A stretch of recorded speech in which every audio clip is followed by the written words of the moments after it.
여러분 안녕하십니까? 이어서 강원 뉴스입니다. 횡성 둔내면의 고랭지에서 나는 토마토는 당도가 높고 신맛이 적어서 지역의 대표 농산물 가운데 하나인데요. 지금 둔내면에서는 이 토마토를 주인공으로 한 축제가 한창입니다. 이병선 기자가 다녀왔습니다. 3, 2, 1, 출발! 알리는 소리와 함께 수십 명의 사람이 경품 번호표를 찾기 시작합니다. 이리저리 훑는 동안 온몸은 토마토 범벅. 하지만 아이어른 할 것 없이 신이 났습니다. 경품을 받는 사람도 즐겁지만 찾지 못한 사람도 즐거움에 더위를 잊습니다. 그냥 내 앞에 있는 토마토를요, 그냥 이렇게 잘라봤어요. 그런데 그 안에 있었어요. 네, 세상을 다 얻은 기쁩니다. 정말 감사합니다. 토마토 풀장을 벗어나도 즐길 거리는 가득합니다. 맨손으로 메기를 잡는 어린 강태공들도 온몸이 흠뻑 젖는 것도 아랑곳하지 않는 아이들도 이곳에서는 더위를 잊었습니다. 엄청 커졌어요. 예전에도 와봤는데 축제 크기가 장난이 아니에요. 일단 가족들이 다 같이 할 수 있는 게 좀 많아졌죠. 둔내 고랭지 토마토 축제가 올해로 8회째를 맞았습니다. 토마토 속에 숨겨진 송아지와 금반지를 찾는 대표 이벤트와 함께 가족과 함께하는 체험 프로그램도 늘었습니다. 또 태기산 K-팝 쿨 페스티벌이 열려 인기 가수의 공연도 준비됐습니다. 내일까지 모두 10만 명의 관광객이 축제장을 찾을 것으로 예상되는 가운데 농산물 판매량도 1억 원을 넘을 것으로 보입니다. 전국 최고의 토마토를 모태로 우리 관광객을 모시겠습니다.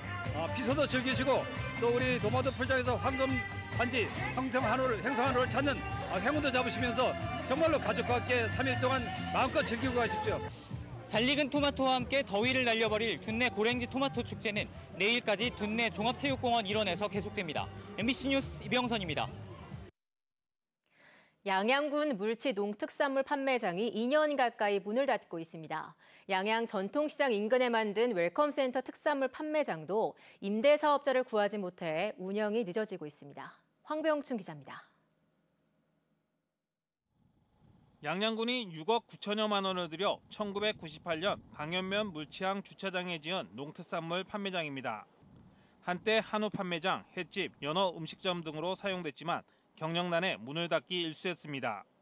지난 2017년 3월부터 새로운 사업자가 나타나 음식점과 커피숍을 하다 또 중단됐습니다. 불법 전대 사실이 드러나 사용 허가가 취소된 것입니다. 농산물 판매장은 1년 8개월 동안 문을 열지 못한 채 그대로 방치되고 있습니다. 상가한 일부 직기 철거를 놓고 법적 다툼이 생겨 결판이 나는 이달 말까지 기다려야 합니다.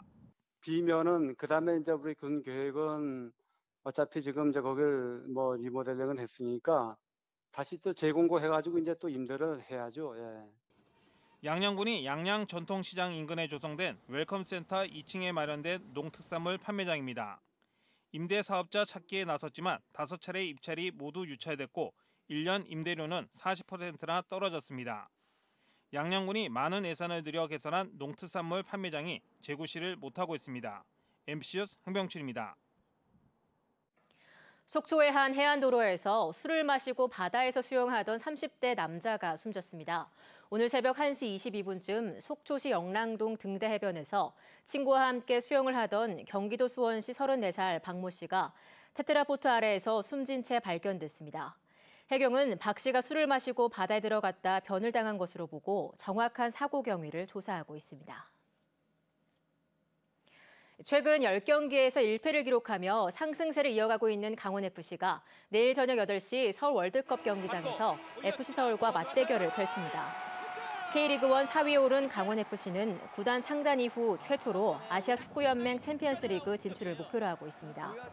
현재 강원FC는 서울을 상대로 1무 1패를 기록하고 있으며 이번 경기에서 승리해 승점 3점을 챙기면 서울과 격차를 4점으로 좁힐 수 있습니다.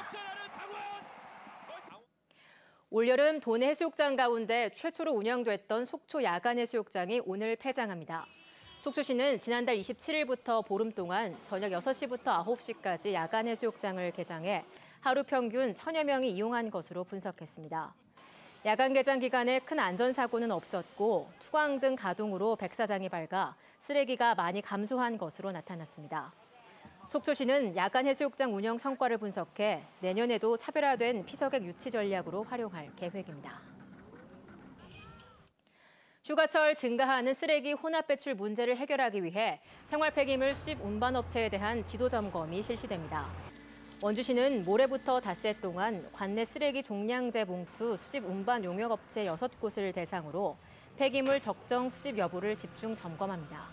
특히 여름철 악취와 환경오염을 유발하는 음식물 쓰레기와 혼합 배출한 종량제 봉투는 수거하지 않기로 했습니다. 뉴스를 마칩니다. 고맙습니다.